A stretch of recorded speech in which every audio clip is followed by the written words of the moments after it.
Hello friends, another குட்டி vlog. இது பார்த்தீங்கன்னா கேர்ள்ஸோடைய ஹேர் கட் டேன்னு சொல்லலாம். எல்லாருமே ஃபேமிலியாக வந்து ஹேர் கட் பண்ணலான்னு சொல்லிட்டு பார்லர் போயிருந்தோம். என் அக்கா பொண்ணு வந்து 2.5 ஏஜ் இருக்கும்போது கேரளா வந்திருந்தா. அப்போ அவளுக்கு ஹேர் கட் பண்ணுறதுக்கு ஒரு பார்லர் போயிருந்தோம். அப்போ பார்த்தீங்கன்னா கேர்ளாக உள்ளே போயிட்டு பாயா வெளியில் வந்தா. அதுலேருந்து அந்த ஹேர் கட் பண்ணுறதுக்கு அந்த பார்லருக்கு போகிறதே கிடையாது. இந்த பார்லர் பார்த்தீங்கன்னா நான் ஹுமேராவுக்கு எப்பவுமே ஹேர் கட் பண்ண இங்கே தான் போவேன். ஸோ அதனால் எல்லாருமே இங்கே கூட்டிகிட்டு போயிருந்தேன். கேர்ள்ஸுக்கு பார்த்தீங்கன்னா செப்பரேட்டாக இருக்கும். அதேமாதிரி கேர்ள்ஸுக்கு கேர்ள் தான் ஹேர் கட்டும் பண்ணி விடுவாங்க. என் அக்கா பொண்ணுக்கு அப்போ ஹேர் கட் பண்ணதான், அதுக்கப்புறம் இப்போ தான் வந்து ஹேர் கட்டே பண்ணுறாங்க.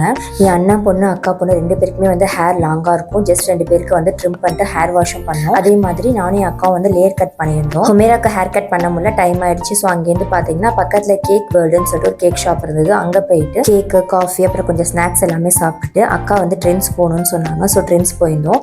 அன்னைக்கு ட்ரெண்ட்ஸில் பார்த்தீங்கன்னா நிறைய ஆஃபர்ஸ் போட்டிருந்தாங்க. ஸோ அங்கே கொஞ்சம் நேரம் ஷாப்பிங்லாம் பண்ணிட்டு வீட்டுக்கு கிளம்பியாச்சு. இப்படி தான் எங்கள் டே போச்சு. நெக்ஸ்ட் vlogல பார்க்கலாம். தேங்க்ஸ் ஃபார் வாட்சிங். பை.